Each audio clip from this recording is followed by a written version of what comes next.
Muraho neza bakunzi b'inkuru nshyashya TV.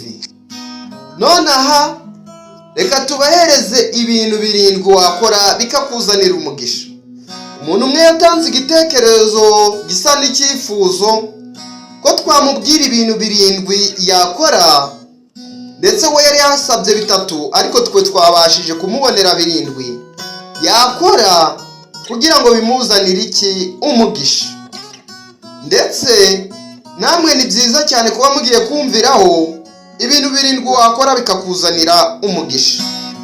Byiza cyane rero ko mushaka kumenya ibyo bintu wakora bikakuzanira umugisha.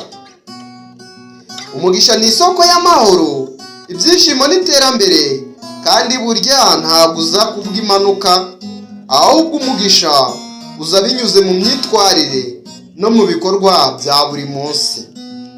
Nanone rero ibintu birindwi wakora bikazana umugisha, icya mbere ni ukwegera Imana no gusenga. Gusenga, gusoma ijambo ry'Imana no kugira ukwizera bituma ugera ku mugisha, kuko Imana ariyo soko yawo. Cyo twita muri Yeremiya igice cya 17 umurongo wa 7, aho ni muri Bibiliya yera, aratubwira ngo Blessed is the man who trusts in the Lord. Nanone icya kabiri, kuba inyangamugayo, kubaho mukuri, kutiba, kutavuga ibinyoma no kutariganya abandi bizana umugisha, kuko inyangamugayo izamura umuntu. Honest is the first chapter in the book of wisdom. Uwo ninde wabivuze? Ni Thomas Jefferson. Icya gatatu rero cyakuzanira umugisha, icya gatatu wakora ukabona umugisha, kugira umutima wo gufasha abandi. Iyo ufashije abakene, imfubyi n'abatishoboye, Imana ikwitura umugisha. Wowe witwa Gandhi Mahatma yaravuze ngo the best way to find yourself is to lose yourself in the service of others. Ni Gandhi ni wabivuze. Cyakane wakora kikakuzanira umugisha, gukora cyane no kwirinda ubunebwe.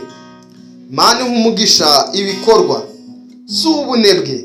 Gukora cyane, gutekereza imishinga no kuyishyira mu bikorwa bizana umugisha. Cyo twita Benjamin Franklin yaravuze ngo diligence is the mother of good fortune. Cya gatanu, kugira amahoro n'urukundo mu rugo.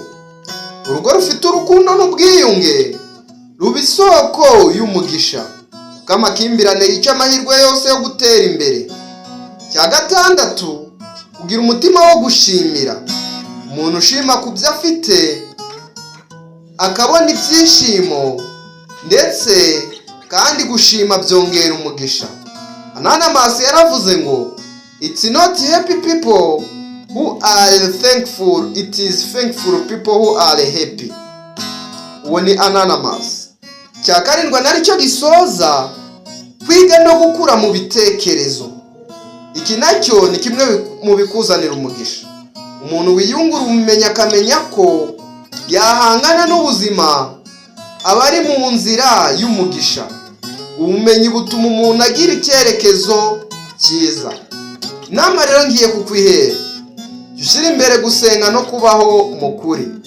Fasha abandi, kuko iyo ubahaye Imana cyangwa ukubaha Imana igusubiza kurushaho. Ntutinye gukora cyane no gukora imishinga minini cyangwa mitoya. Sira umucyo wo gushimira no kutararikira iby'abandi. Umwanzuro rero, umugisha w'ubuzima ntugerwa ku bintu byinshi byo hanze gusa, ahubwo uhera mu mutima ufite amahoro, mu bikorwa byiza no mu gufasha abandi. Iyo uhisemo inzira yo gukora neza, ugakunda abantu, ugakunda Imana, n'ubuzima bwawe bwose buba umuyaga w'umugisha.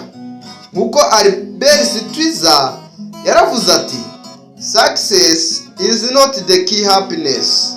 Happiness is the key to success. If you love what you are doing, you will be success. Kandi ngiye kabasobanurira. ngo gutsinda ntabwo ari urufunguzo rw'ibyishimo cyangwa urw'umunezero. Ushatse kuvuga iki? Amafaranga ntabwo ari urufunguzo rw'ibyishimo, ahubwo happiness is the key to success. Ibyishimo ni urufunguzo rwo gutsinda cyangwa rwo kubona amafaranga. If you love what you are doing, niba ukunda ibyo ukora, you will be successful, uzaba umutsinzi. Ndabakunda cyane cyane. Yo wabagezagaho iki cyegeranyo ni Fabien. Imana ikomeze ibandebera icyoroshye, Nyagasane akomeze aturindire mu mahoro ye, ndetse ibyifuzo byacu n'inzozi zacu adufashe kubigeraho. Niho ngiyewe nakagarutse. Ciao ciao.